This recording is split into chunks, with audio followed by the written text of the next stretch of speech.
John morreu num acidente de carro. Thomas, que estava junto com ele, quase morreu também. Eles estavam bêbados. Pelo menos é o que eu pensei. Tipo, recebi mensagens de John a noite toda, falando coisas que bêbados falam. Ele insistiu muito para que eu fosse ao bar, que Thomas tinha acabado de fazer algo tão hilário que eu tinha que ir lá para ver. O John sóbrio sabia que eu tinha uma prova final de psicologia na manhã do dia seguinte.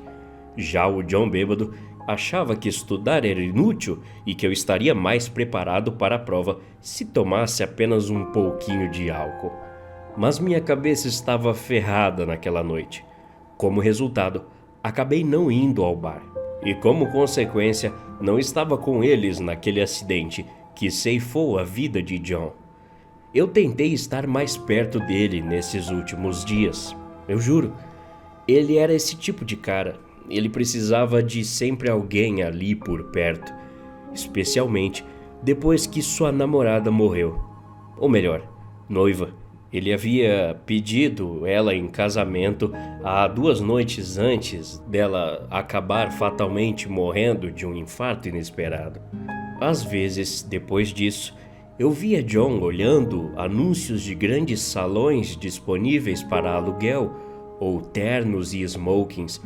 Ele se preparava para o grande dia que ele tanto sonhava, mas que ele sabia que nunca chegaria. Ele olhava para mim e para Thomas com o rosto feliz e nos perguntava se achávamos que Ellie, sua falecida noiva, gostaria disso ou daquilo. Nesse momento, fazíamos uma pausa e olhávamos para o chão, até que ele se lembrasse do que aconteceu e parasse de sonhar. O médico nos disse que nesses momentos ele tinha que se lembrar da morte dela sozinho, por conta própria, só até cair a ficha. Bem, caiu. A ilusão parou e a bebida começou. Thomas e eu apenas tentamos ajudá-lo. De longe, a pior parte disso tudo foi depois que ele morreu no acidente e eu tive que identificar seu corpo. Como Thomas felizmente não faleceu e estava no hospital, a polícia ligou para a primeira pessoa que viu na lista de contatos de John. 3 da manhã. Eram 3 da manhã quando recebi uma ligação de uma voz profunda de um policial. A voz me disse que um dos meus melhores amigos estava morto e se eu poderia identificar o corpo. Não foi agradável olhar para o corpo do meu amigo morto. Quer dizer, era ele, mas não era. O John bêbado não estava lá, o John sóbrio não estava lá, mas John estava lá. Seu braço estava todo mutilado e sua perna também, por supostamente estar presa sob o assento, amassando num nível quase cômico.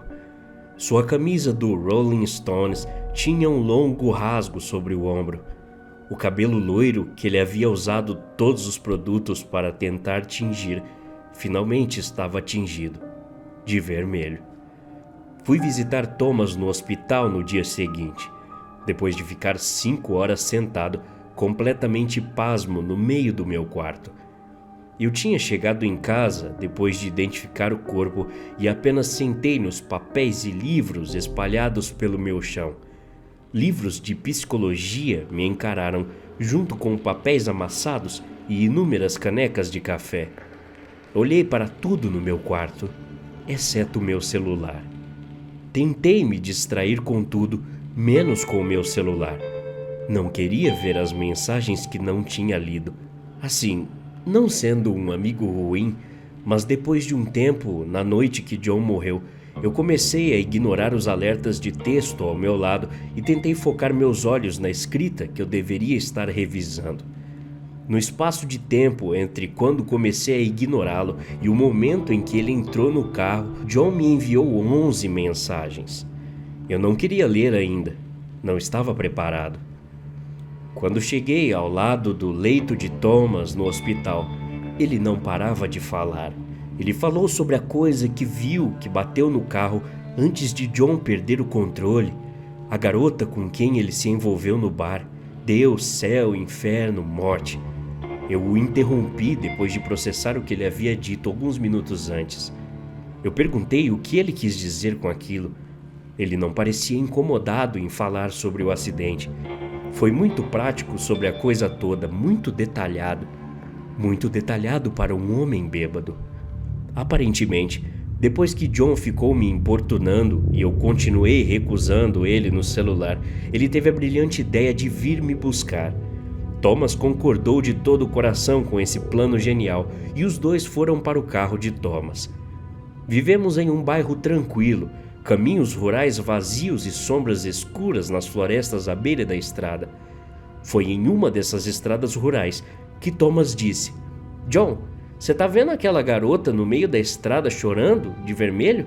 John disse que não, e isso parecia ser o fim da conversa, mas Thomas continuou a ver essa garota. Embora tenha sido detalhado na história, Thomas deu à garota uma descrição bastante vaga. A única coisa que ele disse foi que as lágrimas dela eram de vermelho escuro e ela estava usando um vestido de noiva. Parada na frente do carro por quilômetros, nunca mais perto ou mais longe, apenas uma constante na estrada. Então, ela se virou. "Eu juro que aquela mulher era a Ellie, cara", Thomas disse com os olhos arregalados. Supostamente, nesse momento, quem tomou conta da direção do carro foi a Ellie. Ele disse que tinha certeza disso. Simplesmente John sumiu e sua noiva assumiu o controle. É muito provável que ele tenha imaginado isso e tenha atingido um estado alucinógeno de embriaguez. E foi exatamente isso que eu disse a ele. Estávamos todos ansiosos para o casamento, especialmente Ellie. Se meu cérebro exercitasse o possível fato de que Ellie ainda estava tentando se casar depois que ela morreu, começou a doer em mim. Então eu disse a Thomas que aquilo tudo que ele lembrava e passou não era real. Claro que não. Não sei se o convenci, mas sei que nenhum de nós falou mais nada sobre isso. Também não dissemos nada sobre John, embora eu tivesse essa sensação incômoda de que deveríamos ir ao seu velório, ou pelo menos algo assim. Mas não fomos, e isso não estava em discussão. Ver novamente nosso amigo morto não era uma possibilidade. Foi uma semana depois de não falar sobre John que busquei Thomas do hospital. Percorremos alguns quilômetros em silêncio, antes que eu notasse a garota que apareceu de repente na frente do carro.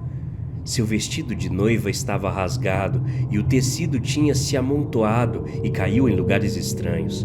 Ellie sempre foi bonita, mas seu rosto parecia de alguma forma distorcido. Sua boca se esticava em uma forma impossivelmente larga e um vermelho vívido traçava linhas sobre suas bochechas.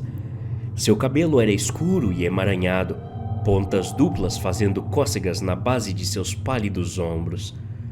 Abri a boca para dizer algo, mas Thomas parecia que não tinha a visto.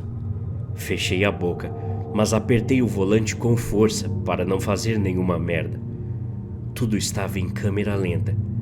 Eu pisquei, e então eu não estava mais no controle do carro. A maldita noiva na estrada sorriu para mim. Eu pisquei novamente e ela que estava dirigindo. Me senti extremamente calmo quando o volante girou para a direita. Eu pisquei novamente. A serenidade tomou conta de mim quando Thomas gritou meu nome pouco antes do carro bater em uma pedra. A estrada de repente estava no céu e o céu estava de repente na estrada. Ouvi Thomas gritar e olhei para ele, me perguntando por que parecia que estávamos debaixo d'água. Thomas olhou além de mim pela janela e observei com um fascínio infantil como cada músculo de seu corpo ficou tenso, ainda preso em câmera lenta. Eu ainda não estava sob o controle de mim mesmo. Virei-me para ver do que Thomas estava tão incrivelmente assustado e vislumbrei uma figura alta e esguia na estrada. Fiquei olhando enquanto o noivo se reunia com a noiva na pista atrás de nós. Eu vi o cara de costas com a camiseta dos Rolling Stones e o cabelo com mechas vermelhas. Pisquei novamente. Acordei com um bip forte em meus ouvidos e equipamentos hospitalares atrapalhando minha visão. Tudo era branco, muito branco. Metal que brilhava forte e objetos pontiagudos cobriam as superfícies. 3 figuras vestidas de preto, branco e vermelho estavam no centro do quarto olhando para minha cama. E então elas se foram. Thomas morreu naquele acidente de carro. Já eu sobrevivi. Se esse casamento está acontecendo de qualquer maneira, eu não quero comparecer. Mas não sei se tenho essa escolha. Thomas era um dos padrinhos. E eu também. Até a próxima. Obrigado.